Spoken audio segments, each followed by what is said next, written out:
नमस्कार, ANB news देख रहे हैं आप और मैं हूं आपके साथ हितेंद्र। बुलेटिन का आगाज़ करेंगे। देश में 5 राज्यों के लिए हो रहे चुनाव में आज सबसे बड़ा दिन रहा, क्योंकि आज तमिलनाडु की सभी 234 सीटों पर, केरल की सभी 140 और पुडुचेरी की सभी 30 सीटों पर शांतिपूर्ण ढंग से मतदान संपन्न हुआ। इसके अलावा मल्लपुरम और कन्याकुमारी की लोकसभा सीटों पर भी वोटिंग पूरी हुई और इसके साथ ही असम और पश्चिम बंगाल में तीसरे चरण का मतदान भी हुआ। केरल में मंगलवार को विधानसभा चुनाव के लिए हुए मतदान में शाम 7 बजे तक 73.58% मतदाताओं ने मताधिकार का इस्तेमाल किया और प्रदेश में कुल 2,74,00,000 मतदाता हैं। तमिलनाडु में 6.28 करोड़ मतदाताओं ने नई सरकार के लिए अपनी मोहर लगाई और इस चुनाव में मुख्यमंत्री पलानीस्वामी और डीएमके प्रमुख एमके स्टालिन के भी भाग्य का फैसला होना है। एआईएडीएमके के साथ बीजेपी और पीएमके और अन्य क्षेत्रीय पार्टियां भी शामिल हैं। दूसरी तरफ डीएमके यूपीए का हिस्सा है, जिसमें कांग्रेस के साथ 11 अन्य पार्टियां भी हैं और एमएनएम से अभिनेता कमल हासन भी किस्मत आजमा रहे हैं। तो वहीं पुडुचेरी में इस समय राष्ट्रपति शासन लागू था और इससे पहले यहां पर कांग्रेस की सरकार थी और इस बार राज्य में यूपीए और एनडीए के बीच टक्कर है। यहां पर एनडीए में अखिल भारतीय एनआर कांग्रेस और 16 बीजेपी और 9 और अन्ना द्रमुक 4 सीटों पर मैदान में है। कांग्रेस 14, द्रमुक 13 सीटों पर चुनाव लड़ रही है।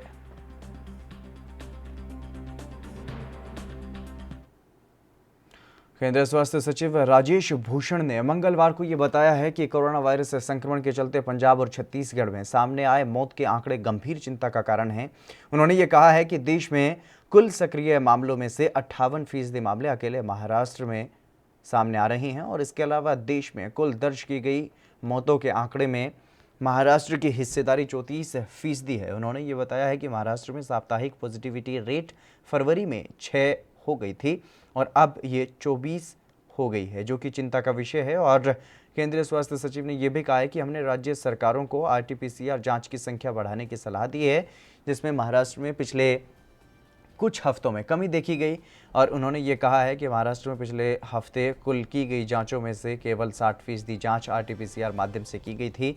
हमने राज्यों से ये कहा है कि वो इसे 70% या फिर अधिक पर लेकर के जाएं।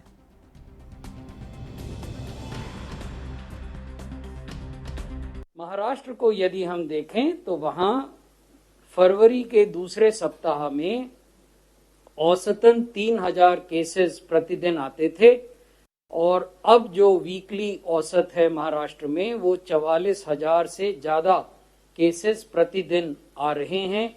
तो ये परिवर्तन महाराष्ट्र में हुआ है। महाराष्ट्र में जो केसेस आते हैं वो पूरे देश का 58% है। 58% of all active cases of the country are in Maharashtra. I talk to you today. अगर एवरेज डेली डेथ्स को देखें तो फरवरी के दूसरे सप्ताह में प्रतिदिन औसतन 32 मृत्यु कोविड से महाराष्ट्र में होती थी। ये बढ़कर अब पिछले सप्ताह 250 मृत्यु प्रतिदिन हो गई हैं। मृत्यु के मामले में जब हम आपसे आज बात कर रहे हैं उस समय देश की कुल मृत्यु के 34% महाराष्ट्र में होते हैं। तो ये चिंता की बात है। 58% सभी केसेस का एक राज्य में होना और 34% सभी मृत्यु का एक राज्य में होना, ये चिंता को बढ़ाता है। अगर हम देखें कि एवरेज डेली टेस्ट जो किए जाते हैं किसी भी राज्य में, पिछली बार हमने व्यापक रूप से इसकी चर्चा की थी और ये भी बताया था कि हमारा परामर्श राज्य सरकारों को है कि आरटीपीसीआर टेस्ट्स का अनुपात बढ़ाया जाए। महाराष्ट्र में ये अनुपात पिछले कुछ सप्ताहों में घट रहा है। आप देखेंगे कि वो मैक्सिमम 3 मार्च से 9 मार्च के बीच में 71% था, उससे पहले 70। वहीं केंद्रीय स्वास्थ्य मंत्री डॉक्टर हर्षवर्धन के साथ तमाम राज्यों के स्वास्थ्य मंत्रियों की कोरोना पर बैठक हुई और हरियाणा के स्वास्थ्य मंत्री अनिल विज ने भी इस बैठक में हिस्सा लिया। वीडियो कॉन्फ्रेंसिंग के जरिए हरियाणा के स्वास्थ्य मंत्री और तमाम अधिकारी भी मीटिंग में मौजूद रहे। बता दें कि केंद्रीय स्वास्थ्य मंत्री डॉक्टर हर्षवर्धन ने 11 राज्यों के स्वास्थ्य मंत्रियों के साथ आज मीटिंग की है। इन राज्यों में महाराष्ट्र, छत्तीसगढ़, दिल्ली, गुजरात, हरियाणा, हिमाचल प्रदेश, झारखंड, कर्नाटक, मध्य प्रदेश, पंजाब और राजस्थान शामिल हैं। इन राज्यों में कोरोना के मामले तेजी से बढ़ रहे हैं और कोरोना की रोकथाम पर ही इस दौरान चर्चा की गई।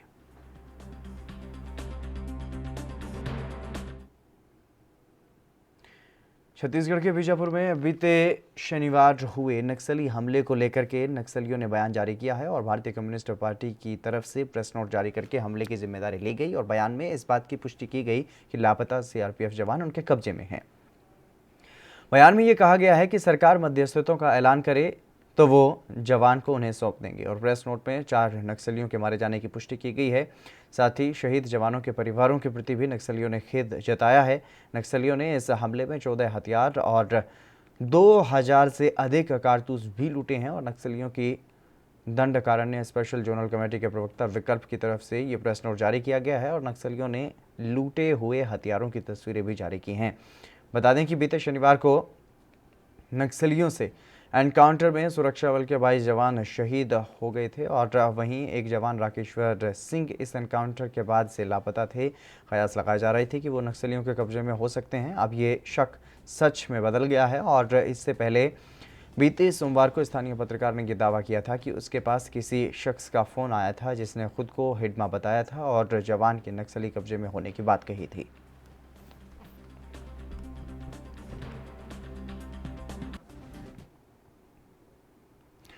मुख्तार अंसारी की एम्बुलेंस की जांच मामले में बाराबंकी पहुंचे एडीजी जोन लखनऊ। इस दौरान एडीजी जोन लखनऊ एसएन साबत ने मुख्तार की एम्बुलेंस का बारीकी से निरीक्षण किया और एआरटीओ और पुलिस की टीम एम्बुलेंस की जांच कर रही है। उन्होंने ये बताया कि हमारी एक टीम अभी भी पंजाब में है और पूरे मामले की जांच में जुटी हुई है।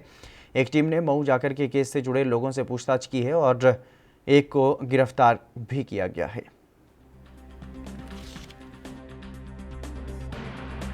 ये जो एम्बुलेंस आप देख रहे हैं यूपी 41 AT 7171 हमारे बाराबंकी के पुलिस टीम द्वारा ये गए थे। ये रोपड़ से वहाँ से मतलब ये ऊना रोड पे ये पाया गया था, तो वहाँ पे पुलिस के सहायता से वहाँ से इसको सीज किया गया था और उसको यहाँ पे लाया गया है।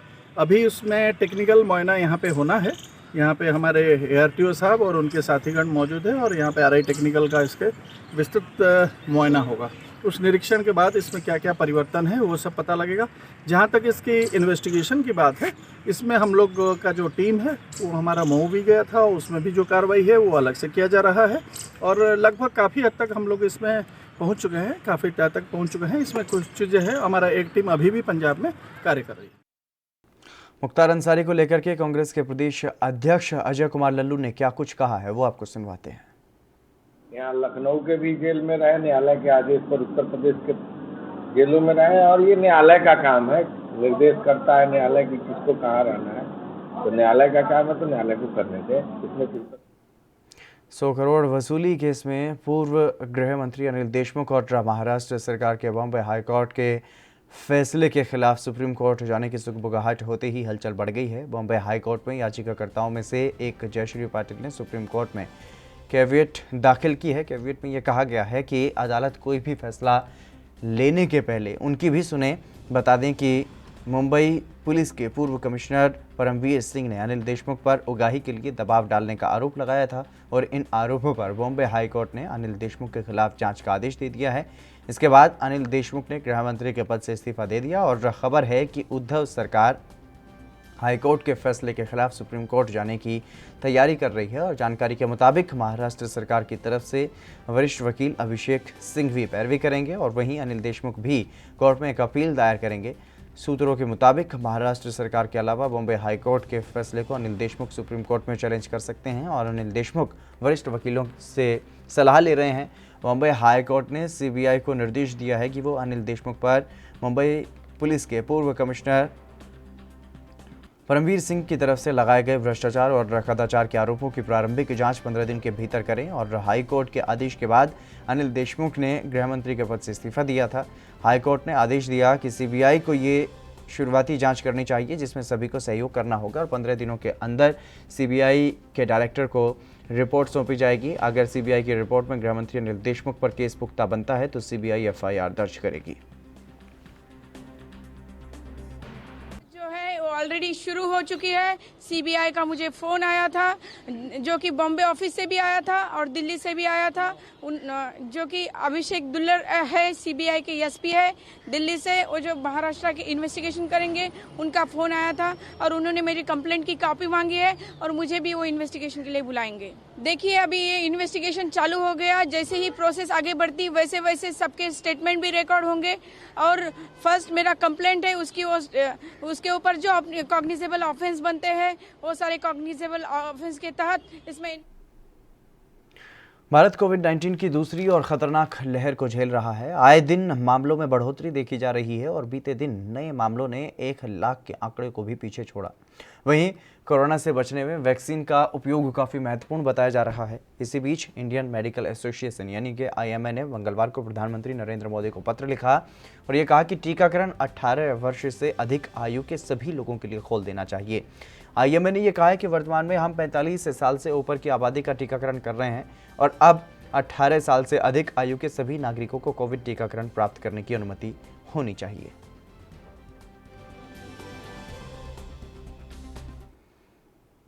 बीजेपी के 41वें स्थापना दिवस के मौके पर देश भर में पार्टी की तरफ से कार्यक्रम आयोजित किए गए और इसी कड़ी में चंडीगढ़ में हरियाणा के मुख्यमंत्री मनोहर लाल खट्टर ने भी पार्टी कार्यालय में पार्टी का झंडा फहराया और इस दौरान पार्टी CM के साथ शिक्षा मंत्री कंवरपाल गुर्जर, कृषि मंत्री JP दलाल समेत तमाम नेता भी मौजूद रहे और इसके अलावा मुख्यमंत्री मीडिया से भी मुखातिब हुए।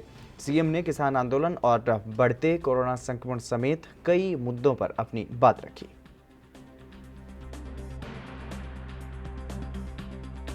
देश के कुछ हिस्से ऐसे हैं जो ऐसी विचारधाराएं जिनको हम देश हित में नहीं मानते, ऐसी विचारधाराओं के कुछ गढ़ हैं।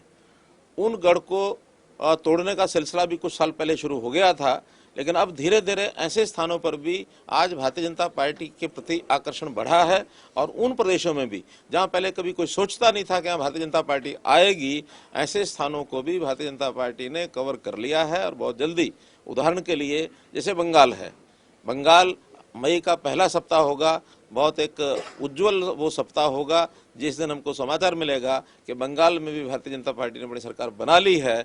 और जब एक कम्युनिस्ट विचारधारा का प्रदेश उसमें भारतीय जनता पार्टी की सरकार बनती है तो एक देश और दुनिया के लिए एक बहुत बड़ी घटना होगी। चूँकि प्रदेश में कुछ लोग, मैं फिर कहूँगा कुछ मुट्ठी भर लोग जिन्होंने इस आंदोलन को लीड किया हुआ है, मैं नहीं समझता कि बहुत बड़ी इतनी संख्या है कि जिससे जनता को प्रभावित है।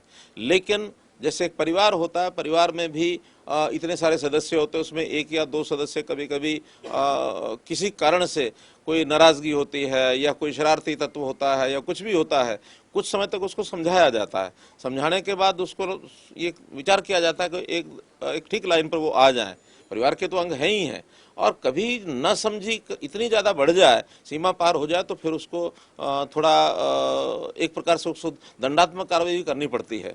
आज एक घिनौनी हरकत जो एक मैं कहता हूँ जानलेवा हमला हुआ सांसद के ऊपर, और ये कोई बहुत छोटी घटना नहीं हुई है।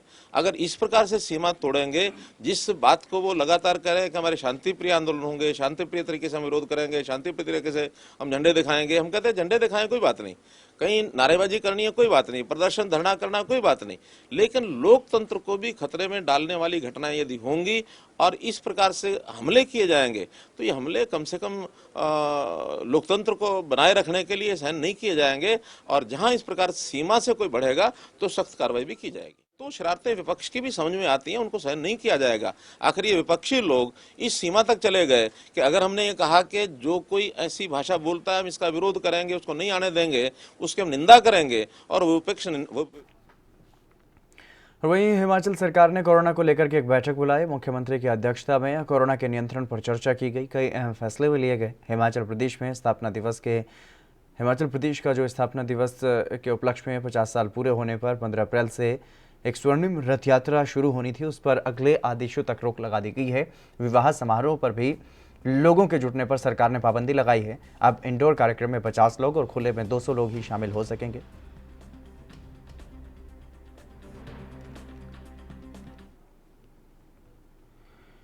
उत्तर प्रदेश के प्रधान सचिव स्वास्थ्य अमित मोहन प्रसाद ने प्रदेश में कोरोना की स्थिति को लेकर के जानकारी दी है और अमित मोहन प्रसाद ने ये बताया है कि इस समय प्रदेश में कोविड के सक्रिय मामलों की संख्या 27,509 है और अब तक हम 60,67,808 लोगों को कोविड वैक्सीन की पहली डोज लगा चुके हैं। 27,509 है, जिनमें से 14,637 मरीज होम आइसोलेशन में घर पर रहकर ही स्वास्थ्य लाभ कर रहे हैं और 550 मरीज इस समय निजी अस्पतालों में भुगतान के आधार पर अपना इलाज करवा रहे हैं। बाकी के सभी मरीज राजकीय व्यवस्था में निःशुल्क सरकारी अस्पतालों अथवा चिकित्सा महाविद्यालयों में अपना इलाज करवा रहे हैं। अब तक संक्रमण के पश्चात 6,03,495 व्यक्ति संक्रमण मुक्त हो चुके हैं। कोविड संक्रमित व्यक्तियों में से आज तक कुल 8,924 लोगों की मृत्यु हुई है। कल प्रदेश में 1,79,417 सैंपल्स की जांच की गई और अब तक कुल मिलाकर 3,57,54,807 सैंपल्स की जांच की जा चुकी है।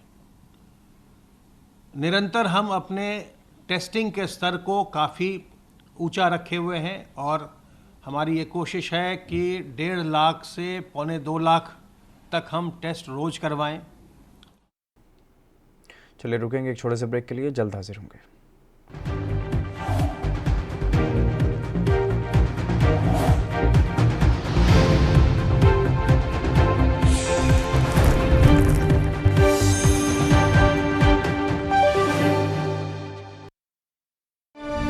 पंजाब दी पहली state law university Shri Guru Tegh Bahadur state university of law दी कीती स्थापना 4 वरियां तो उचेरी सिक्ख्या विच कर रही वाधा पंजाब सरकार।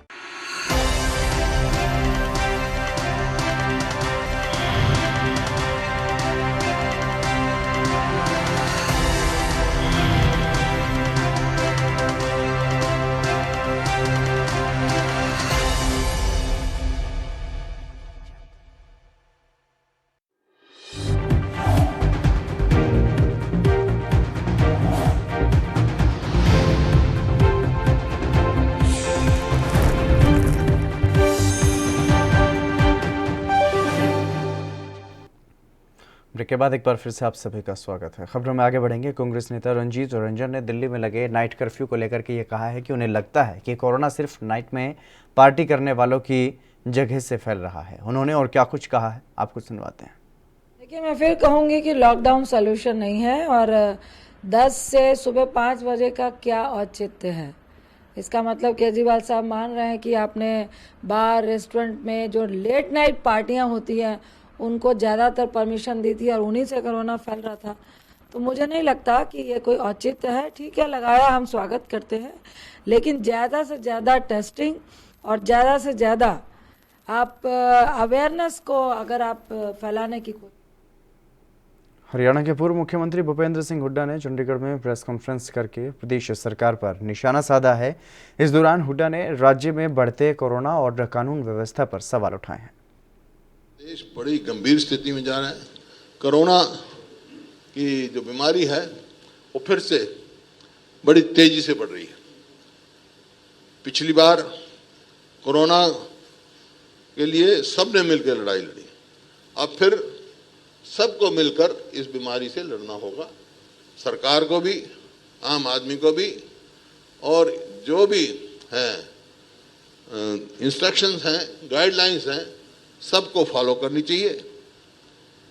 जब भी अपने स्वयं के बचाव में ही हम बचेंगे, यही मैंने कहना आया था। और सरकार को भी तुरंत डॉक्टरों की कमी, वैक्सीनेशन, उसमें और तेजी स्फूर्ति लानी चाहिए। और फिर अभी कानून व्यवस्था के बारे में पढ़ रहा था कि गृह मंत्री 6 एसपी से नाराज है।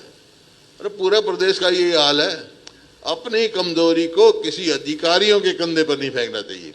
ये विफल सरकार है कानून व्यवस्था से, ये अधिकारियों के कंधे पर अपनी विफलताएं फेंकना चाहते हैं। विपक्ष पे अपनी विफलताएं थोपना चाहते हैं। खुद की विफलताएं हैं। आज जो परिस्थिति है, मैं इस बात को नहीं कहता हूं अच्छी परिस्थिति नहीं है, लेकिन जिस प्रकार से कोई मंत्री या वो जा रहे हैं, जो जिस प्रकार से उनको मिल रहा है, आज खुद सरकार को आत्म अध्ययन करना चाहिए कि भाई ऐसा परिस्थिति क्यों हुई, क्यों लोगों के साथ हाथ क्यों नहीं बढ़ा के चलते। ये उन लोगों ने ही चुनी है सरकार जो 2 साल पहले 10 की 10 सीट जिस पार्टी की आई हूं, आज वो सरकार जेजेपी और बीजेपी की सरकार हरियाणा में केवल विश्वास नहीं, कॉन्फिडेंस तो लोगों का खो ही चुकी है, लेकिन स्वयं की क्रेडिबिलिटी भी खत्म। इंजीनियरिंग के क्षेत्र में भारतीय रेलवे ने एक नया कीर्तिमान अब स्थापित किया है। विश्व के सबसे ऊंचे रेल ब्रिज के दोनों सिरों की आर्क को सोमवार को जोड़ दिया गया है। इंजीनियरिंग के अद्भुत नमूने वाले रेल पुल को जोड़े जाने के मौके पर उत्तर रेलवे के महाप्रबंधक आशुतोष गंगल मौजूद रहे और उन्होंने आर्क के आखिरी हिस्से को जोड़े जाने का निरीक्षण किया है। और वहीं रेल मंत्री पीयूष गोयल ने वीडियो कॉन्फ्रेंसिंग के जरिए आर्क के दोनों हिस्सों को जुड़ते हुए देखा है। बता दें कि ये देश में अब तक का सबसे बड़ा रेलवे प्रोजेक्ट है और Udhampur Baramulla rail link project के तहत ये पुल जम्मू संभाग के रियासी में चिनाब नदी पर बना हुआ है और 1315 मीटर की लंबाई वाले इस पुल में 467 मीटर का मैन आर्क स्पेन है, जो कि अब तक बनी किसी भी ब्रॉड गेज लाइन का सबसे बड़ा आर्क स्पेन है। और जल्द ही जम्मू कश्मीर से कन्याकुमारी तक सीधी रेल सेवा शुरू होगी और इससे न केवल यात्री ट्रेन बल्कि सैनिकों की स्पेशल ट्रेनें भी तेज रफ्तार से दौड़ेंगी। 2-3 कुछ विशेषताएं हैं। जैसे एक ये ब्रिज है जो 360 मीटर की हाइट पे है रिवर के बॉटम से, और इस लिहाज से ये दुनिया का सबसे ऊंचा रेल ब्रिज बन गया है। और ये इसने, जैसा कि आपको अभी CMD KRCL ने प्रोग्राम फंक्शन के दौरान एक्सप्लेन किया था, ये इससे जो अलाइनमेंट को सीधा रखने में और करीब करीब 25-30 किलोमीटर लेंथ कम करने में इससे सहायता मिली है। और इस आर्च में विशेषता ये होती है कि सेल्फ सपोर्टिंग स्ट्रक्चर होता है और इसमें ये जो इसका आज जो पीस लगाया गया है ये सबसे महत्वपूर्ण पीस है। इसके बाद अब हम लोग जो केबल जो लगी दिखाई दे रही हैं आपको, इन केबल्स को अब हम लोग हटाना शुरू कर देंगे। अब ये सारा लोड अपने आप ले लेगा और ये क्लोज्ड स्ट्रक्चर बन जाएगा। इसके बाद अभी इसमें काफ़ी कार्य करना है, जैसे कंक्रीट का काम करना है, डेक बनानी है, वो सब काम करना है, रेलवे लाइन डालनी है। लेकिन ये जो सबसे ज़्यादा टेक्निकली चैलेंजिंग जो कार्य था वो सबसे ज़्यादा आर्च बनाना था, जो आज संपन्न हो गया है। कुल मिलाकर कितना समय लग चुका? देखिए, ये प्रोजेक्ट, इसमें बहुत सारी बीच में अड़चनें आई थी, इसके अलाइनमेंट को लेके काफ़ी डिस्प्यूट्स हुए थे। उसके बाद जब कार्य शुरू हुआ है तो ये उसके बाद से हमारा लगातार कार्य चलता रहा है। लगभग 2016 से लगातार इसमें कार्य चलता रहा है। और जहाँ तक इस ब्रिज का संबंध है, ये हमें आशा है कि हम लगभग 1 वर्ष में, अगले साल इसी समय हम लोग इस ब्रिज को कंप्लीट करके इस पर रेलवे लाइन डाल सकें। देश में बढ़ रहे कोरोना संक्रमण के बीच यात्रियों की सुरक्षित यात्रा के लिए भारतीय रेलवे लगातार स्पेशल ट्रेनें चलाने का ऐलान कर रहा है और भारतीय रेलवे ने अब 4 शताब्दी एक्सप्रेस, 1 दुरंतो स्पेशल समेत कई ट्रेनों को फिर से चलाने का ऐलान किया है। और रेल मंत्री पीयूष गोयल ने ट्वीट करके इस बारे में जानकारी दी है। उन्होंने ये कहा है कि भारतीय रेल की तरफ से 4 शताब्दी स्पेशल और 1 दुरंतो स्पेशल ट्रेन शुरू की जा रही है। ये ट्रेनें 10 अप्रैल से 15 अप्रैल के बीच शुरू हो जाएंगी और जिनसे सुविधाजनक और सुरक्षित यात्रा सुनिश्चित होगी। इसके अलावा मुंबई और फैजाबाद के बीच भी साप्ताहिक स्पेशल ट्रेनें चलाने का फैसला लिया गया है। बता दें कि फिलहाल हाल ही में यात्रियों के लिए परिवहन सुविधाओं में बढ़ोतरी करते हुए रेलवे ने 5 अप्रैल से 71 अनारक्षित ट्रेन सेवाएं जो हैं वो शुरू करने का ऐलान किया था और ये ट्रेनें यात्रियों के सुरक्षित और आरामदायक सफ़र को सुनिश्चित करेंगी।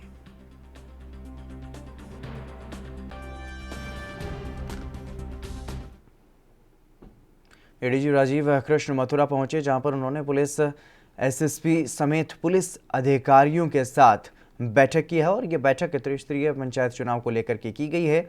एडीजी ने निर्देशित करते हुए ये कहा है कि मथुरा में चौथे चरण में चुनाव होने हैं और चुनाव आयोग और डीजी कार्यालय के निर्देशों के मुताबिक चुनाव को शांतिपूर्वक रूप से पूरा करवाने के लिए सभी व्यवस्थाएं की जा रही हैं और होने वाले गंभीर अपराधों की समीक्षा के लिए वो मथुरा आए हैं।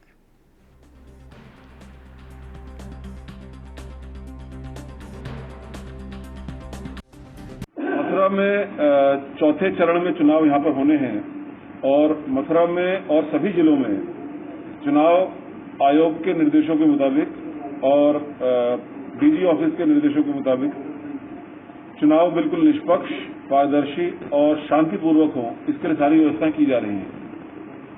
उन्हीं व्यवस्थाओं की समीक्षा के लिए और कल कुछ यहाँ पर अपराध हुए थे, गंभीर अपराध हुए थे, उन अपराधों की समीक्षा के लिए मैं आज यहाँ पर मथुरा आया था और यहाँ पर उन सभी व्यवस्थाओं की विस्तृत उन पर चर्चा हुई है, उन पर समीक्षा हुई है। जहाँ जहाँ पर इम्प्रूवमेंट की आवश्यकता है या गुंजाइश है उसके बारे में उनको निर्देश दिए गए हैं और मुझे पूरा विश्वास है कि चुनाव भी बहुत शांतिपूर्वक और निष्पक्ष ढंग से होंगे और जो घटनाएं हैं वो होंगी। यूपी के शामली से रिश्वत लेने का मामला एक सामने आया है, जहां पर लेखपाल का वीडियो भी वायरल हो रहा है और नेशनल हाईवे पर किसान की जमीन पर बनने वाले टोल टैक्स को लेकर के अधिग्रहण भूमि की एवज में करोड़ों रुपए के मुआवजे का ये पूरा मामला है, जिसमें राजस्व विभाग के लेखपाल का रिश्वत लेने का एक वीडियो वायरल हुआ। और यही नहीं, वीडियो में लेखपाल खुल करके उच्च अधिकारियों को भी रिश्वतखोरी का हिस्सा देने की बात कर रहा है। किसान ने पिछले 1.5 साल से मुआवजे में रोड़ा अटकाने को लेकर के अपने उत्पीड़न का आरोप लगाया है।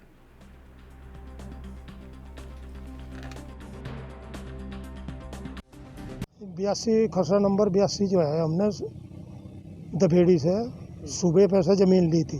कौन से सन में? 2019 में, 99 में। अच्छा। 1999 में। अच्छा जी। हाँ, 1999 में ली थी। अच्छा। और फिर 2 साल बाद जोर सिंह ने ली 215 हेक्टेयर उसमें से। अच्छा। और 287 हमारे नाम है, पिताजी के नाम है और चारों भाई हम हैं। अच्छा। यशपाल, सुयशपाल, कुसुमपाल, राम कुमार। अच्छा। और हमारे पिताजी। अच्छा।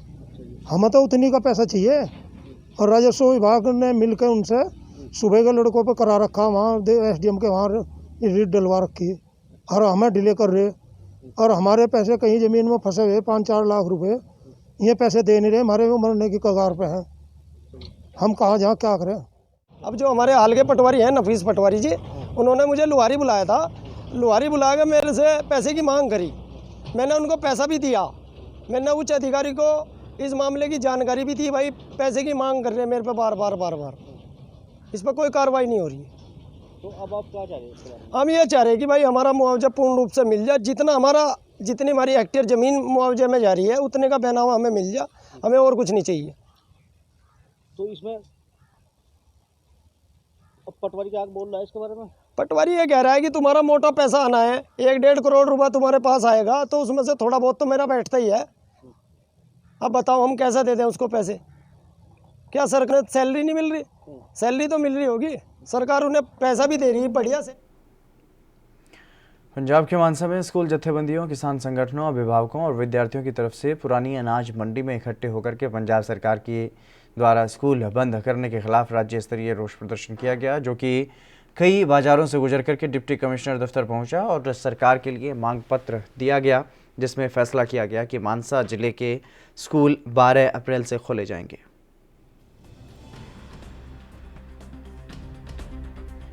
संघर्ष है जी, माता पिता वालों शुरू किया गया, स्कूलों के विच काम करते अध्यापकों वालों शुरू किया गया और जेडे 1 साल तो बेरोजगार बैठे ने, जेडे बैन कॉन्ट्रैक्टर्स ने। चलिए रुकेंगे छोटे से ब्रेक के लिए, जल्द हाजिर होंगे।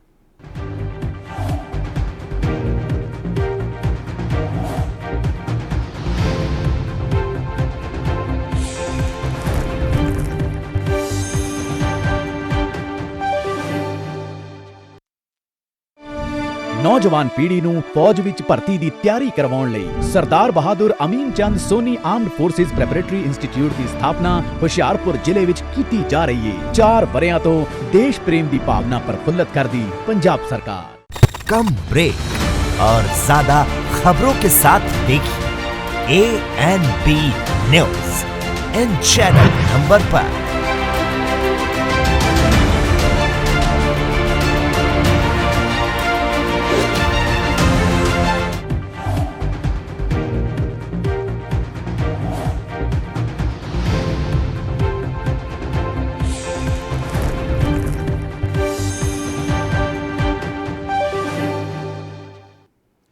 ब्रेक के बाद एक बार फिर से आप सभी का स्वागत है। खबरों में आगे बढ़ेंगे। किसान नेता राकेश टिकैत हापुड़ के उबारपुर गांव में महापंचायत करने के लिए पहुंचे, जहां पर उन्होंने बीजेपी पर जमकर निशाना साधा।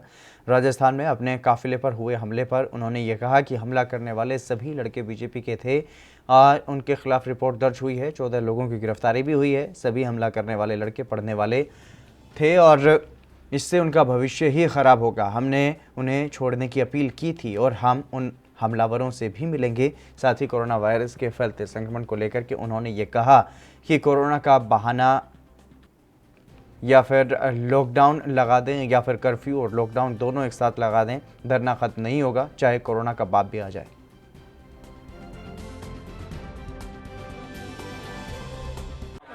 बीजेपी के थे लड़के सारे, तो कोई कानूनी कार्रवाई की गई आपकी तरफ? उनके खिलाफ रिपोर्ट दर्ज होगी थी। 14 लोग पकड़े गए थे। हमने तो फिर कहा भाई क्यों पकड़ो, पढ़ने वाले बालक हैं, क्यों जीवन बर्बाद करो, इन्हें छोड़ दो। इनकी विचारधारा है, हम इनसे मिलेंगे, इनसे सबसे इनकी क्या विचारधारा थी, क्यों करा उनको बताएंगे। कोरोना के बारे में क्या कहना आता है? कोरोना तो है नहीं, बंगाल में है नहीं कोरोना, शायद वो दिल्ली में आ जाएगा थोड़े दिन में। जैसे ही नेता यहाँ पाओगे तो कोरोना दिल्ली में आओगा। जनता बच कर रही हो, आधा देश पहले भी क्या, आधा देश सबका भी होगा। ऐसा तो नहीं है आपके संघर्ष को कमजोर करने की उम्मीद? वो शाहीन बाग का संघर्ष नहीं है, सरकार गलत फहमी बना रहे हैं। ये कोरोना के बहाने किसान दोनों मंगल ग्रह के सतह की ज़्यादा करीब से तस्वीरें लेने के मकसद से नासा के रोवर परसिवरेंस के साथ भेजे गए एक हेलीकॉप्टर ने सुरक्षित लैंडिंग कर ली है और इस हेलीकॉप्टर का नाम इंजेन्युइटी रखा गया है। और नासा इस हेलीकॉप्टर के लैंडिंग को बड़ी सफलता मान रहा है, क्योंकि मंगल ग्रह पर रात को तापमान -90 डिग्री तक चला जाता है और अब अगला चरण इसके उड़ान को टेस्ट करना है। और इस प्रोजेक्ट की मैनेजर मिमी आंग ने यह कहा है कि ये हेलीकॉप्टर पहली बार वहां की सतह पर उतरा है और इसकी सुरक्षा के लिए पर्याप्त हीटर और बैटरी लगाए गए हैं। अगर हेलीकॉप्टर फ्लाइट के लिए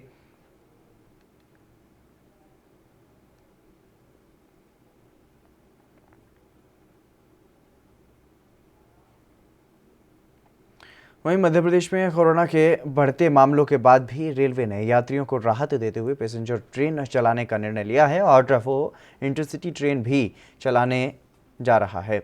जबलपुर से भोपाल के लिए रवाना होने वाली हबीबगंज इंटरसिटी को जबलपुर रेल मंडल ने फिर से चलाने का फैसला लिया है और गुरुवार को ये ट्रेन अपने पूर्व निर्धारित समय पर जबलपुर से रवाना होगी और ट्रेन जबलपुर से दोपहर 3:50 पर रवाना होगी और रात को 9:55 पर भोपाल की हबीबगंज स्टेशन पहुंचेगी। और पश्चिम मध्य रेलवे को रेलवे बोर्ड ने ट्रेन चलाने की अनुमति दे दी है। जबलपुर से भोपाल के बीच 2 नियमित ट्रेन चल रही हैं और इनमें पहली ओवरनाइट ट्रेन है।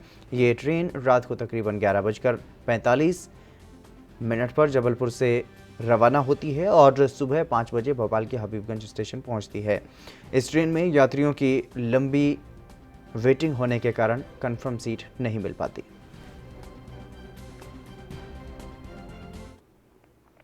पंजाब सरकार लोगों को मुफ्त कोरोना वैक्सीनेशन दी जा रही है पंजाब में, और जिसके तहत पटियाला में खालसा मोहल्ले में सीनियर डिप्टी मेयर योगेंद्र योगी ने अपने इलाके में कोरोना टीकाकरण का कैंप लगवाया और कैंप में लोगों को मुफ्त में वैक्सीन दी गई। और इस मौके पर पटियाला के डिप्टी कमिश्नर कुमार अमित और सिविल सर्जन मौके पर मौजूद रहे। डिप्टी कमिश्नर ने 45 साल से ज़्यादा उम्र के लोगों से वैक्सीन लगवाने की भी अपील की है, जिससे कोरोना से बचा जा सके।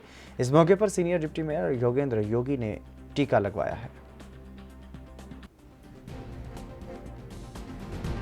जी पंजाब सरकार काफ़ी सीरीयस हैगी इस चीज़ ਨੂੰ लेके कि अपने वध रहे कोविड केसेस ਜਿਹੜੇ ਕਿ स्पेशली अगर पटियाला देखो तो 300 केसेस पर डे आ रहे ऑन एन एवरेज 3 ਤੋਂ 4 ਡੈਥਸ ਸਾਡੀ ਜਿਹੜੀ ਹੈਗੀ ਵੇਰੀਏਬਲੀ ਹੋ ਜਾਂਦੀ ਹੈਗੀ। तो ਲੋਕਾਂ ਨੂੰ स्पेशली ਜਿਹੜਾ ਹੈਗਾ इंस्ट्रक्शन ये हैगी कि 45 साल तो जिन्ने भी वध अपने वसनीक हैगे पटियाला वासी वो प्लीज़ अपना वैक्सीनेशन कराण। वैक्सीनेशन कराण 'ਚ 2-4 फायदे हैं जी। देखिए सब तो इंपॉर्टेंट है कि जब सिम्पटम होंगे माइल्ड हो जाते हैं। Vaccinate also help you to develop your antibodies. तो ਮੇਰੇ ਵੱਲੋਂ ਪ੍ਰਸ਼ਾਸਨ ਵੱਲੋਂ ਸਰਕਾਰ ਵੱਲੋਂ ਤੁਹਾਡੇ ਮਾਧਿਅਮ ਤੋਂ ਲੋਕਾਂ ਨੂੰ ਯਹੀ ਅਪੀਲ ਕਰਦਾ ਹਾਂ, ਸਾਡੇ ਆਊਟਰੀਚ ਸੈਂਟਰ ਬਣੇ, ਸਾਡੇ ਸਟੈਟਿਕ ਜਿਹੜੇ ਹੈਗੇ ਡਿਸਪੈਂਸਰੀਆਂ ਹੈਗੀਆਂ, ਹੈਲਥ ਵੈਲਨੈਸ ਸੈਂਟਰ ਹੈ, CHCs ਹੈਗੀ, ਸਾਡੇ ਸਿਵਲ ਡਿਸਪੈਂਸਰੀਆਂ ਹੈਗੀਆਂ, ਇੱਥੇ ਹਰ ਜਗ੍ਹਾ ਅਸੀਂ ਜਿਹੜਾ ਹੈਗਾ ਵੈਕਸੀਨੇਸ਼ਨ ਉਪਲਬਧ ਕਰਵਾਈ ਹੈ। ਤੁਸੀਂ ਕਾਈਂਡਲੀ ਅਗਰ ਤੁਹਾਡੇ ਆਪਣੇ ਘਰ 'ਚ ਕੋਈ ਵੀ 45 ਸਾਲ ਤੋਂ ਵੱਧ ਹੈਗੇ, ਕਾਈਂਡਲੀ ਉੱਥੇ ਲੈ ਜਾ ਕੇ ਵੈਕਸੀਨੇਸ਼ਨ ਕਰਾਓ, ਇਹਦਾ ਲਾਭ ਹੋਏਗਾ ਜੀ। ਮੈਂ ਧੰਨਵਾਦ ਕਰਦਾ ਪੰਜਾਬ ਸਰਕਾਰ ਦਾ, ਕੈਪਟਨ ਅਮਰਿੰਦਰ ਸਿੰਘ ਜੀ ਦਾ, ਮਹਾਰਾਣੀ ਪ੍ਰਨੀਤ ਕੌਰ ਜੀ ਦਾ ਔਰ ਬੀਬਾ ਜੈਇੰਦਰ ਕੌਰ ਜੀ ਦਾ, ਜਿਨ੍ਹਾਂ ਨੇ ਕਰੋਨਾ ਬਿਮਾਰੀ ਜਿੱਥੇ ਅੱਜ ਮਹਾਮਾਰੀ ਬਣ ਕੇ ਫੈਲੀ ਹੋਈ ਹੈ, ਇਸ ਬਿਮਾਰੀ ਨੂੰ ਇੰਨਾ ਕਿ ਇਹਨਾਂ ਨੇ ਸੀਰੀਅਸਲੀ ਲਿੱਤਾ ਹੈ ਕਿ ਤੁਸੀਂ ਦੇਖੋ ਡੋਰ ਟੂ ਡੋਰ ਇਸ ਦਾ ਇੰਜੈਕਟ ਕਰਨ ਵਾਲਾ ਜਿਹੜਾ ਪ੍ਰੋਗਰਾਮ ਹੈ, ਇਹਦੇ ਵਿੱਚ ਬੜੀ ਸਾਨੂੰ ਸਫਲਤਾ ਮਿਲੀ ਹੈ। ਅੱਜ ਇਸ ਪ੍ਰੋਗਰਾਮ ਦੇ ਤਹਿਤ ਮਹਾਰਾਣੀ ਸਾਹਿਬ ਦੇ ਹੁਕਮਾਂ 'ਤੇ ਵਾਰਡ ਨੰਬਰ 48 ਜੋ ਕਿ ਮੇਰਾ ਖੁਦ ਆਪਣਾ ਵਾਰਡ ਹੈ, ਇੱਥੇ कोविड वैक्सीनेशन फ्री कैंप लगाया गया सीगा और 152 बंदियां दे इंजैक्ट किया। हरियाणा के महम में बीजेपी का स्थापना दिवस मनाया गया और कार्यक्रम में बतौर मुख्य अतिथि बीजेपी के प्रदेश कार्यकारिणी सदस्य शमशेर ने शिरकत की। शमशेर खरखड़ा ने यह कहा कि बीजेपी का जन्म ही गरीब लोगों की सेवा के लिए हुआ है। इस दौरान दीनदयाल उपाध्याय और श्याम प्रसाद मुखर्जी को याद किया गया और वहीं शमशेर खरखड़ा ने प्रधानमंत्री आवास योजना के तहत लाभार्थियों को दूसरी और तीसरी किस्त के चेक भी बांटे। खरखड़ा ने यह कहा कि बीजेपी सरकार में 8 करोड़ गैस सिलेंडर मुफ्त बांटे गए और महम हलके के लिए पीने के पानी के लिए हरियाणा सरकार ने 300 करोड़ रुपए दिए हैं ताकि हर घर को शुद्ध जल पीने के लिए मिल सके।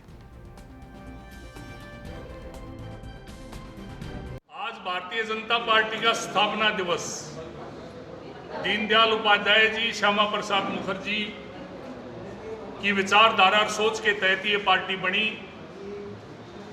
विचारधारा को लेके अंत तो उदय, अंतिम आदमी, आखिरी आदमी, जो सबसे गरीब आदमी है उसका उदय, इस विचारधारा को लेके पार्टी बनी और उसी विचारधारा को फलीभूत करने के लिए नरेंद्र भाई मोदी ने और मनोहर लाल जी ने, हरियाणा सरकार और केंद्र की सरकार ने बीड़ा उठा लिया और यह संकल्प लिया कि 2022 तक हर गरीब आदमी को जिसके पास मकान नहीं है उसको मकान मिलेगा।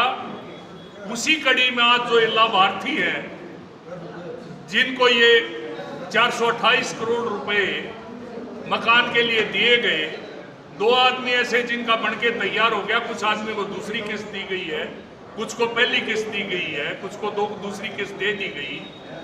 और इसी तरह से इसी कड़ी में, इसी विचारधारा के तहत हर गरीब आदमी को सिलेंडर दिया गया मुफ्त। मोदी जी के द्वारा 8 करोड़ से ज्यादा सिलेंडर बांटे। कोरोना संक्रमण की दूसरी लहर के गहराते प्रकोप को देखते हुए भोपाल स्टेशन के साथ हबीबगंज रेलवे स्टेशन पर भी 6 महीने के बाद फिर से यात्रियों की थर्मल स्क्रीनिंग शुरू कर दी गई है। भोपाल स्टेशन पर ऑटोमेटिक थर्मल कैमरे से यात्रियों के शरीर के तापमान की जांच भी की जा रही है, तो हबीबगंज रेलवे स्टेशन पर मैनुअल थर्मल स्कैनर से स्क्रीनिंग की जा रही है। और गौरतलब है कि बीते साल जब कोरोना संक्रमण की शुरुआत हुई थी तब मार्च में देशव्यापी लॉकडाउन लागू करने के साथ ट्रेनों को भी बंद किया गया था। जून से ट्रेन परिचालन शुरू किया गया, तब से स्टेशन पर आने जाने वालों की जांच की जा रही थी, जो कि अक्टूबर 2020 तक चली, उसके बाद बंद कर दी गई थी। कोरोना संक्रमण का खतरा कम हो गया था, इसलिए जांच बंद की थी और इस तरह अक्टूबर 2020 से मार्च तक भोपाल स्टेशन पर ऑटोमेटिक थर्मल कैमरे को छोड़ करके कहीं जांच नहीं हो रही थी। भोपाल रेल मंडल ने कलेक्टर अविनाश लवानिया के निर्देश पर राजधानी के भोपाल, हबीबगंज और संत हृदयराम नगर स्टेशन पर कोरोना संक्रमण का खतरा बढ़ता देख करके जांच एक बार फिर से शुरू की है। वहीं उज्जैन में छात्रा को ब्लैकमेल करके एक युवक ने उसके साथ होटल में ले जाकर के दुष्कर्म किया और छात्रा के साथ मारपीट भी की। छात्रा की शिकायत पर माधवनगर थाना पुलिस ने उसे ब्लैकमेल करके दुष्कर्म करने वाले युवक के खिलाफ मामला दर्ज करके उसकी तलाश शुरू कर दी है। वहीं पीड़ित की मां का यह कहना है कि युवती की सगाई हुई थी, लेकिन युवक की हरकतों और घर आकर के परेशान करने से उन्होंने सगाई तोड़ दी थी। बस इसी से वो नाराज़ था और लगातार अश्लील फ़ोटो और वीडियो डाल करके ब्लैकमेल कर रहा था और एक दिन स्कूल से ही धमका करके उसे ले गया।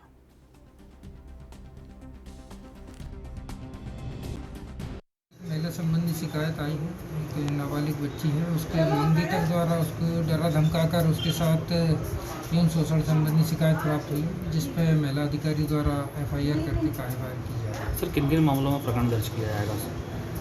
प्रथम दृष्टया इसमें जो महिला ने बताया उसके संबंध 376 और पोक्सो एक्ट की धाराएं लगाई। मैडम सर लड़की का कहना ऐसा है कि मुझे स्कूल से डरा धमका करके गया था, तो क्या उस पर अपहरण की धारा भी बिल्कुल अपहरण की धारा भी इसमें आएगी। नाबालिग बच्ची अपने साथ लेके गया था, अपहरण की धारा भी।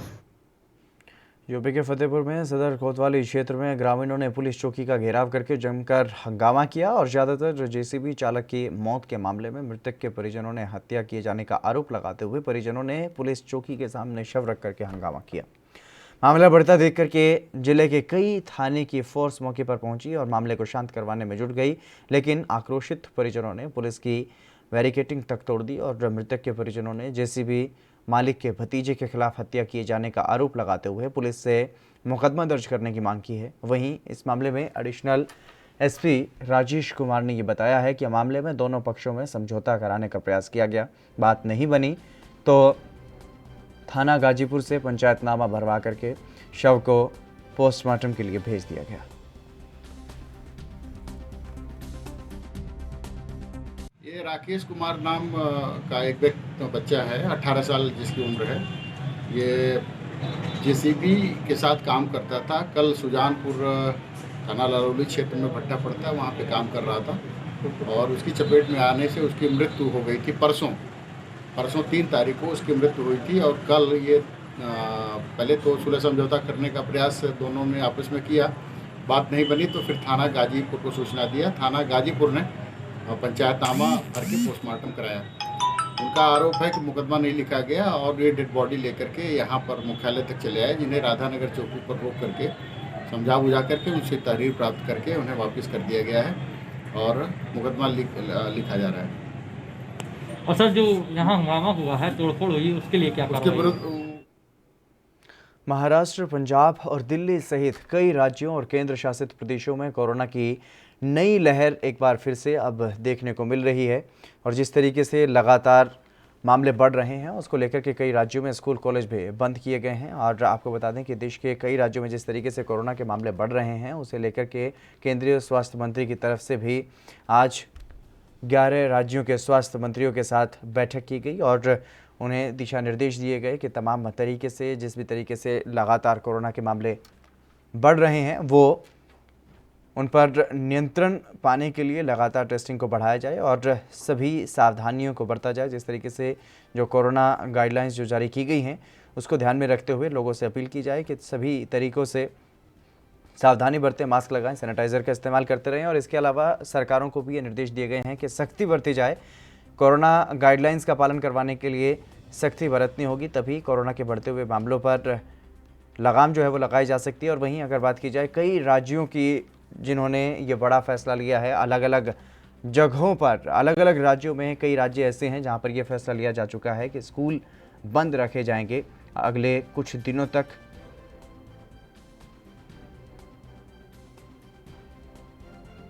कई राज्यों में स्कूल कॉलेज बंद रखने की घोषणा की गई है, लेकिन लगातार जिस तरीके से कोरोना के मामले बढ़ रहे हैं वो थमते हुए दिखाई नहीं दे रहे हैं। उसको लेकर के कई जगहों पर लॉकडाउन की तैयारी भी की जा रही है। कई राज्य सरकारें इस बारे में भी विचार विमर्श कर रही हैं, जिनमें महाराष्ट्र सबसे आगे है क्योंकि महाराष्ट्र में सबसे ज़्यादा मामले बढ़ रहे हैं। और वहीं केंद्रीय स्वास्थ्य मंत्रालय की तरफ से जो आंकड़े जारी किए गए हैं उसमें सबसे ज़्यादा चिंताजनक स्थिति अब छत्तीसगढ़ की भी बनती हुई दिखाई दे रही है, क्योंकि वहाँ पर जो पॉजिटिविटी का जो रेट देखने को मिल रहा है, पॉजिटिविटी की जो दर देखने को मिल रही है वो अपने आप में काफ़ी खतरनाक है।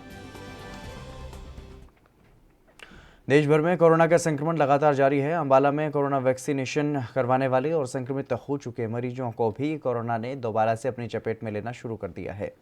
हालात इतने गंभीर बन गए हैं कि स्वास्थ्य विभाग के करीब 13 कर्मचारी अब कोरोना की चपेट में आ चुके हैं और इनमें 4 डॉक्टर भी हैं। इतना ही नहीं, जिला प्रतिरक्षण अधिकारी भी कोरोना संक्रमित हो गई हैं और उन्हें कोरोना की वैक्सीन लग चुकी थी। 16 जनवरी को ही उन्हें पहला टीका लग गया था। इसके बाद इसी महीने करीब 3 दिन पहले उन्हें दूसरा टीका लगा और इसी तरह से करीब 1 साल पहले संक्रमित पाया गया। स्वास्थ्य विभाग का कर्मचारी अब एक बार फिर से संक्रमित हो गया है और बताया जा रहा है कि इन्होंने वैक्सीन नहीं लगवाई थी। लगातार बढ़ रहे केस पर अंकुश लगाने के लिए अब स्वास्थ्य विभाग ने 75 माइक्रो कंटेनमेंट जोन बना दिए हैं। पिछले 6 महीने के बाद पहली बार ये कदम उठाया गया है। हरियाणा के हिसार में 16 जनवरी से वैक्सीनेशन अभियान शुरू किया गया था और अब तक कुल टारगेट के 77.03% हेल्थ वर्करों ने ही वैक्सीन लगवाई है और अब तक कुल 11,916 हेल्थ वर्कर्स ने कोरोना से बचाव के लिए वैक्सीन लगवाई, जबकि विभाग ने 15,289 को वैक्सीन लगाने का टारगेट रखा था। बचे हुए लाभार्थियों का भी वैक्सीनेशन किया जा रहा है। हालांकि हेल्थ वर्कर वैक्सीन लगवाने में अन्य विभागों के कर्मचारियों से आगे रहे हैं। हेल्थ वर्करों के बाद वैक्सीन लगवाने में दूसरे नंबर पर आरपीएफ और तीसरा नंबर पुलिसकर्मियों का आता है। वैक्सीन लगवाने में सबसे पीछे पीआरआई विभाग के कर्मचारी रहे हैं। इसमें अब तक सिर्फ 11.06% लोगों ने ही वैक्सीन लगवाई है।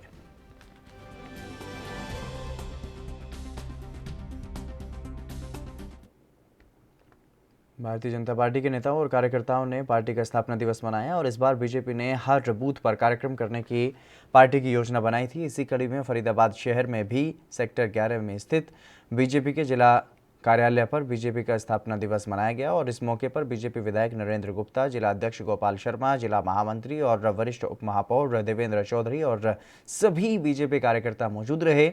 बीजेपी कार्यालय पर पार्टी स्थापना दिवस कार्यक्रम में पार्टी नीतियों की जानकारी दी गई और लोगों को पार्टी से जुड़ने का आह्वान किया गया। इस दौरान पार्टी के सभी कार्यकर्ताओं ने पीएम मोदी के संबोधन को भी सुना और पार्टी की नीतियों का अमल करने का प्रण लेते हुए पार्टी के ध्वज और भारत माता को सलामी भी दी। दिवस के उपलक्ष्य में माननीय प्रधानमंत्री जी का उद्बोधन सुनने के लिए यहाँ पर सभी पार्टी के पदाधिकारी एकत्रित हुए हैं और माननीय प्रधानमंत्री जी के आज के उद्बोधन से एक नई ऊर्जा का संचार सभी कार्यकर्ताओं में हुआ है और जिस तरह से आदरणीय प्रधानमंत्री जी के नेतृत्व में देश आगे बढ़ रहा है, एक कार्यकर्ताओं में जिस तरह के जोश का संचार हुआ है उससे निश्चित ही पार्टी को और मजबूती मिलेगी और कार्यकर्ता पूर्व की भांति निरंतर प्रयास करते हुए जिससे पार्टी सत्ता में रहे और देश का गौरव ऊंचा रहे, इसके लिए निरंतर कार्य करता रहेगा। इसके लिए हम यहाँ पर एकत्रित हुए और जैसे मैंने कहा कि आदरणीय प्रधानमंत्री जी ने जिस तरह से देश को नेतृत्व दिया है, देश को आगे बढ़ाने का काम किया है, उनका कोई भी उद्बोधन होता है, कोई भी भाषण। चलिए रुकेंगे एक छोटे से ब्रेक के लिए, जल्द हाजिर होंगे। ਮਹਿਲਾ ਮੁਖੀ ਘਰਾਂ ਵਿੱਚ ਔਰਤਾਂ ਦੇ ਸਸ਼ਕਤੀਕਰਨ ਲਈ ਚਾਲੂ ਕੀਤੀ ਮਾਤਾ ਤ੍ਰਿਪਤਾ ਮਹਿਲਾ ਯੋਜਨਾ 4 ਵਰਿਆਂ ਤੋਂ ਔਰਤਾਂ ਦੇ ਮਾਨ ਸਨਮਾਨ ਦਾ ਧਿਆਨ ਰੱਖਦੀ ਪੰਜਾਬ ਸਰਕਾਰ।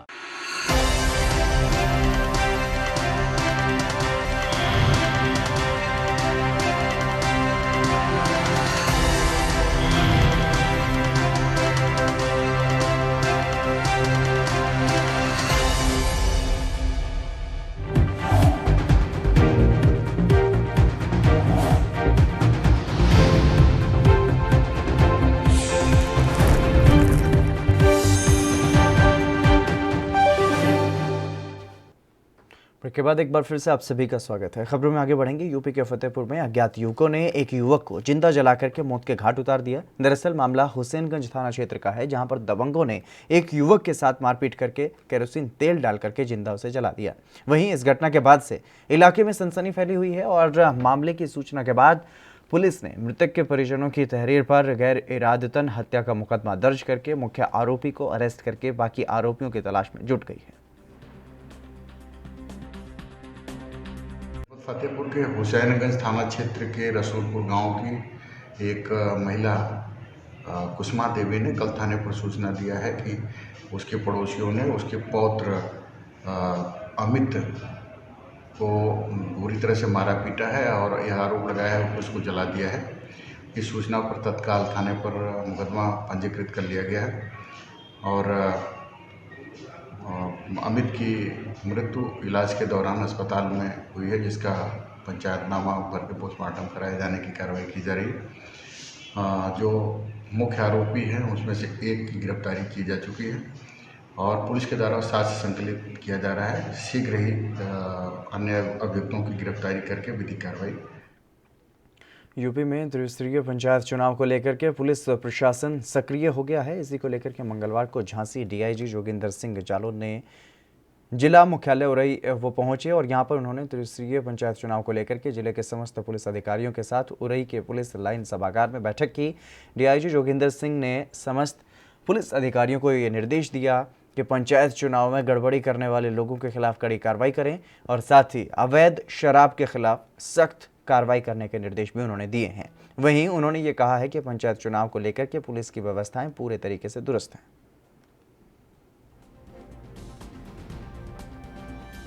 पंचायत इलेक्शन को लेकर के आज एसएचओ, सीओज और एसपी यशवीर जो हैं यहाँ पे जालौन के, उनके साथ सभी अधिकारियों और एसएचओ के साथ बैठक की गई है। इसमें निर्देश दिए गए हैं हमारी जो दैनिक एलओआर है, जिसमें हम लोग कार्रवाई करते हैं, निरोधात्मक कार्रवाई करते हैं, शस्त्र निरस्त्रीकरण की कार्रवाई करते हैं, 107/16 की कार्रवाई करते हैं, गुंडा एक्ट की कार्रवाई करते हैं। जो भी अराजक तत्व हैं और ऐसे तत्व जो पूर्व में इलेक्शनों में जिन्होंने बदमाशी करी है या अराजकता फैलाई है, जिन पर एफआईआर कायम है या जो मारपीट करते हैं और अराजकता फैलाते हैं, उनके विरुद्ध 107/16 की कार्रवाई, गुंडा एक्ट की कार्रवाई और अन्य कार्रवाइयाँ कराई जानी चाहिए।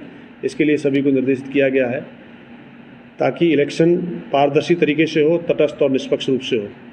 दूसरा, हम लोगों ने अवैध शराब जो किसी भी सूरत में बननी नहीं चाहिए, बिकनी नहीं चाहिए, इसके लिए निर्देश दिए हैं। आबकारी विभाग, जिला प्रशासन और पुलिस प्रशासन मिलकर के अवैध शराब की भट्टियां और अवैध शराब जहां पर भी बन रही है और जो लोग बना रहे हैं, उन पर सब लोग एक साथ दबिश दें और अवैध शराब किसी भी सूरत में न बने। मध्य प्रदेश के विदिशा में कोरोना संक्रमण से बचने के लिए पुलिस अधीक्षक अब रोज नए नवाचार करके लोगों को खतरे से आगाह करते हुए उन्हें सावधानी बरतने के लिए सचेत कर रहे हैं।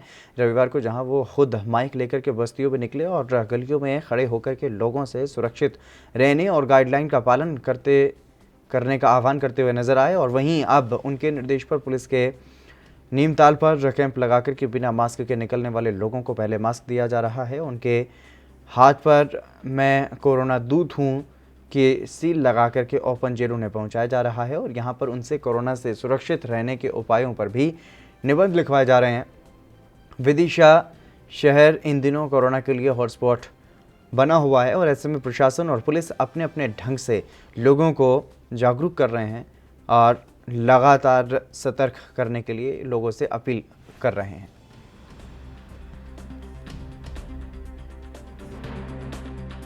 आज जिला विदिशा के नीमताल चौराहे पर जिला पुलिस द्वारा एक मंच बनाया गया है और उद्देश्य ये है कि जो बढ़ता संक्रमण है उसको ध्यान में रखते हुए जागरूकता के साथ साथ मास्क का उपयोग करना और सोशल डिस्टेंसिंग मेंटेन करना, ये सबसे इसकी आवश्यक पहल है।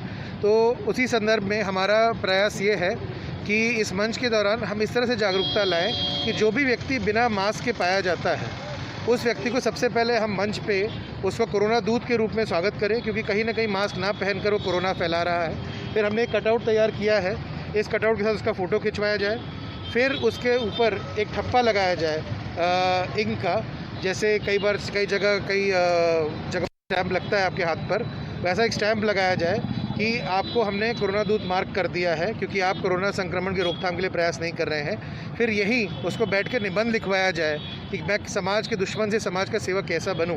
इस तरह से उसका जो समय यहाँ इस्तेमाल होता है, कहीं ना कहीं ऐसे व्यक्ति को गौर करने का मौका मिलेगा कि किस तरह से वो भी कोरोना की जो चेन है उसको ब्रेक ना करने में। यूपी के बहराइच में दर्जनों एमआईएम के कार्यकर्ताओं ने जिला अध्यक्ष के नेतृत्व में एक मांग को लेकर के ज्ञापन अतिरिक्त मजिस्ट्रेट को सौंपा है और गाजीपुर के रहने वाले सरस्वती नरसिंह के द्वारा मोहम्मद साहब के ऊपर अभद्र टिप्पणी किए जाने को लेकर के उनमें रोष व्याप्त है। उनका ये कहना है कि उनके ऊपर एफआईआर दर्ज की जाए और उन पर कार्रवाई की जाए। अगर उनकी मांगें पूरी नहीं हुई तो प्रदर्शन आगे और भी ज़्यादा उग्र होगा।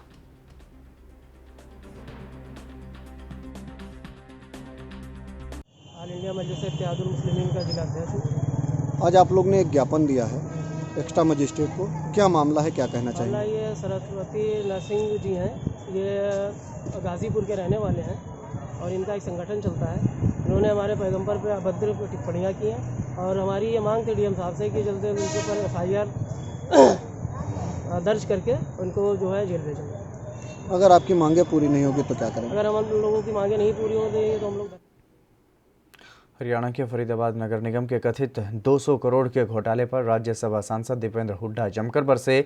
उन्होंने ये कहा कि सत्ता में बैठे लोगों को बचाने के लिए घोटाले को ठंडे बस्ते में डालने का प्रयास किया जा रहा है। तिगांव से पूर्व विधायक ललित नागर की माताजी को श्रद्धांजलि देने राज्यसभा सांसद दीपेंद्र सिंह हुड्डा पहुंचे और इस दौरान राज्यसभा सांसद दीपेंद्र हुड्डा ने यह कहा है कि 4 महीने से किसान लगातार शांतिपूर्ण तरीके से आंदोलन कर रहे हैं। ऐसे में सरकार को उनसे बातचीत करके समाधान निकालना चाहिए। बीजेपी के कुछ नेता किसानों को लेकर के उल जुलूल बयान देकर के उन्हें भड़काने का काम भी कर रहे हैं।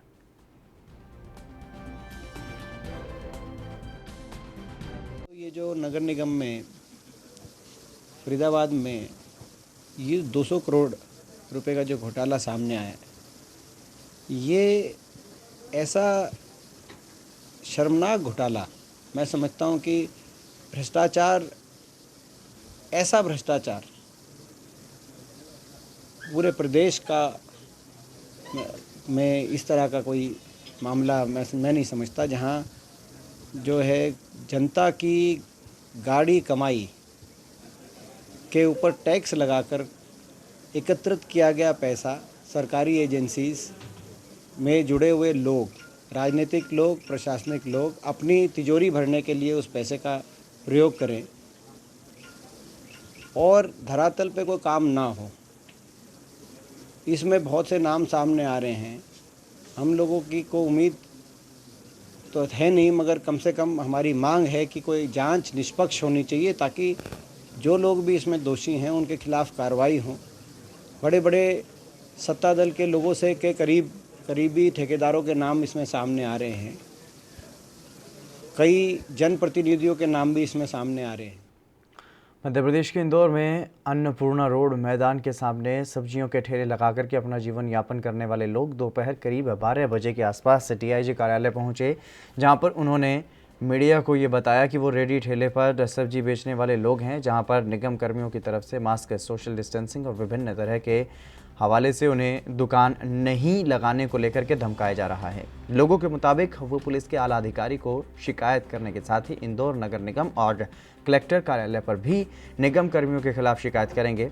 पीड़ित सब्जी व्यापारियों की माने तो प्रधानमंत्री नरेंद्र मोदी के द्वारा चलाई गई योजना के तहत वो 10-10 हज़ार का लोन लेकर के सब्जी बेचने का काम कर रहे हैं, लेकिन अब नगर निगम वाले विभिन्न तरह से उन्हें दुकान नहीं लगाने की बात कह करके परेशान कर रहे हैं। हम इसलिए आए थे कि हमको किसी ने जानकारी दी थी कि सीएम हेल्पलाइन की कंप्लेन यहाँ डलती है आजकल, तो यहाँ पे आए तो इनने बोला पोस्ट ऑफिस में डालो, है ना। नगर निगम वाले इतने परेशान कर रहे हैं कि विधानसभा 4 में दशहरे मैदान के फुटपाथ पे सब्जी की दुकानें लगती हैं। सुबह 3 बजे उठ के मंडी जाते हैं, वहाँ से आने के बाद में दुकान लगाते हैं हम। सुबह 8:30 बजे से नगर निगम के अधिकारी कर्मचारी आते हैं और बोले यहाँ दुकान नहीं लगेगी। तो और 10-10 हज़ार रुपये का लोन दिया है प्रधानमंत्री नरेंद्र मोदी जी के नेतृत्व में। ये तो वो ठेले की किस्तें कैसे चुकाएंगे, अब कैसे क्या करेंगे, व्यापार कैसा करें। अब हमारे बच्चों को मार दे क्या झेल दे के, ये बताओ आप। तो कितने व्यापारी आप आए हैं? हमने कलेक्टर में ना 23 तारीख को लेटर दिया था तो सिन्हा साहब को, तो सिन्हा साहब ने निगम आयुक्त को लिखा और निगम आयुक्त ने रिमूल वाले को दे दिया।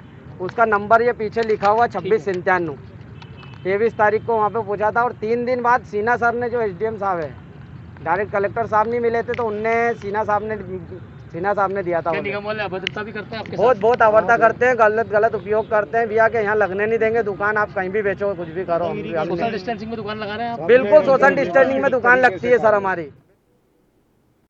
चलिए, मेरे साथ खबरों में बस इतना ही। दीजिए इजाजत, नमस्कार।